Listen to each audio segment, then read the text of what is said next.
Hello, ladies and gentlemen, boys and girls. I am iRandallMRueff, and today is Tuesday, June the 11th, 2013 AD. And today I'm going to talk to you about the yet to be released, but has been announced, upgrade to the Mac Pro, or the new Mac Pro, if you will. What Apple is calling the future of the Pro desktop, coming later this year. So, we don't know exactly when it's coming, but it is coming this year. Barring any problems, of course. And of course, I'm going to say, most of you who watch my videos, they're pushing iCloud. There's no optical drives. They're obviously not going to bring back Rosetta or the PowerPC app or support. But having said that, and the fact that I can no longer use iDVD, that's the negative. Let's look at the positive. And there are several positives here to look at. Do you like the design? No, not really. It's neat and sleek, but it doesn't really look like a computer. So we're gonna see what else. Let's see what else we're. Let's see. Oh, let's just go down here. Next, we'll go to. I got some neat animation. I will say that. Sometimes to take a major step forward, you have to completely change direction. Well, they have definitely changed direction with the design of this. Okay, so there's no doubt about that. Okay, let's go over here. Computing. Ooh, the new power structure. Engineered around workstation graphics with dual GPUs, PCI Express-based flash storage, high-performance Thunderbolt 2, new generation Xeon processors, ultra-fast memory, and support for 4K video, the new Mac Pro delivers state-of-the-art performance across the board. So that looks pretty neat, I will say that. Processors. Woohoo! Processors. Let's see what kind of processor we got. Up to 40 gigabytes. PCL bandwidth, up to 12 cores, processing power. Of course, the new Mac Pro is up to 2 times faster than the current Mac Pro. And you can see on the right side there the floating point performance. 12 cores, Express 3 bandwidth. So theoretically, your speed's not going to be a problem. I'm sure it's a lot faster than what I've got now, that's for sure. This 2006 iMac needs a lot more speed. That's no doubt I would like to upgrade to the speed of this machine. Let's see, 60 gigabytes of memory bandwidth, 2 times current memory, optimized for performance, 4-channel DDR3 memory controlling running at 1,866 megahertz, 60 gigabit up to 60 gigabytes of memory bandwidth. So that's a lot of memory, or you can go up to, if you can afford that much. I think next we have graphics. Let's see about the graphics. Woohoo, graphics. Okay, graphics. Traditionally, pro computers have primarily on the CPU for their computing power, but as GPU performances has dramatically increased, software developers have begun to leverage that power in their apps. With the new Mac Pro, we looked ahead and engineered an even more powerful GPU architecture. Not only does it feature state-of-the-art AMD FirePro workstation class GPU with up to 6 gigabytes of dedicated video RAM, it features 2 of them. With all that power, you'll be able to do things like seamlessly at full resolution 4K video, which is nice, real nice in fact, while simultaneously rendering effects in the background. And still have enough power to connect up to 3 high-resolution 4K displays. Now that's pretty good. Storage. And here's where it gets interesting. Up to 2.5 times faster than SATA solid-state drives. Let's see. Flash storage. 500 megabytes. See, that's not a lot. Compared to previous, where you can get 2 terabytes per disk drive.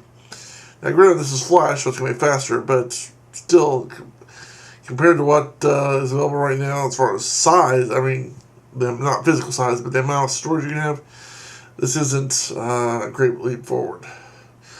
Okay, I'm sure it's faster, but it's not. There's not as much. Thermal core. Let's talk about the thermal core. What we got here? Ooh, pretty. Amount of power in the unthinkable amount of space. Unified thermal core. Ooh, so it's good for getting rid of your heat. The fan. Next is a fan. Ooh, that's pretty. So it keeps all the stuff cool. A single breakthrough fan. That's pretty neat. I like the way that's pretty ingenious, actually. Expansion. Now here's what a lot of people, of course, you're going to be able to expand your memory depending on how much you buy. In creating a pro computer for the future, we wanted to provide an enormous amount of expansion. That's good.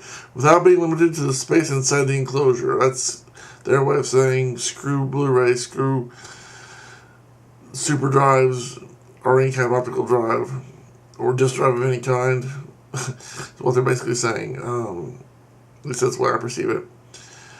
Designed with built-in Thunderbolt 2 USB, Gigabit Ethernet, and HDMI 1.4 Mac Pro sets a new standard in flexible, high-performance expansion. Well, if that was true, you'd have a built-in Blu-ray. Anyway, it's our most expandable Mac yet, and it has everything you need built to a workstation completely customized to what you need and how you work. Well, if you really knew how I work, you'd know that I want Blu-ray built-in. Aside from that, it's nice that you can hook up a whole bunch of crap. Thunderbolt 2, very nice, very fast, blah blah blah. I/O, Thunderbolt, HDMI, USB, so you can do you can connect a whole bunch of things to it, which is really nice actually. And the one thing I will say I really like is the power. The power where the power cord goes in is at the bottom. Finally, somebody figured that smart thing out. Next, you have advanced wireless Bluetooth 4.0. Let's see what else. Wi-Fi, you got 802.11 AC, which is obviously a new standard for that. So they made improvements in that, in the wireless design. Let's talk about design, which is next. Radical yet completely logical. Not really, because there's no Blu-ray or Super Drive or Blu-ray that does reading and writing. So it's not, in my opinion, not radical. It is an improvement, I'm sure, in many features, but that's just later this year. So when can we expect to see these little bad boys? Doesn't say. So we don't know how soon they're coming.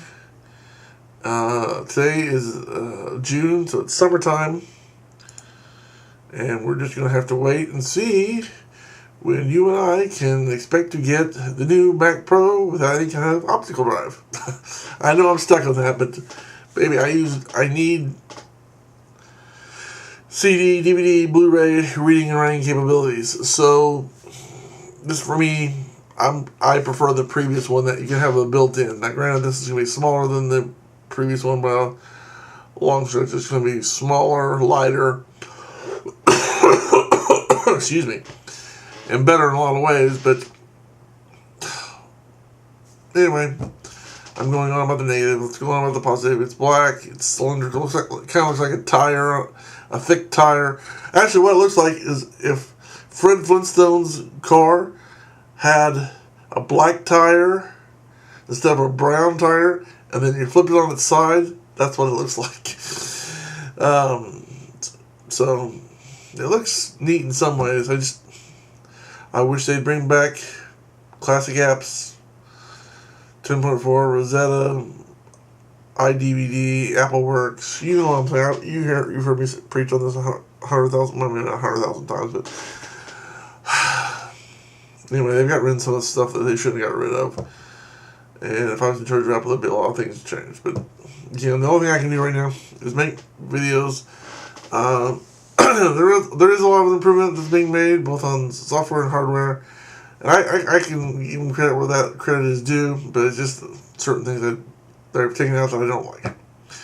So until next time, I'm iRandallMRueff. Thanks for watching. Have a good day. God bless. Still better than a PC.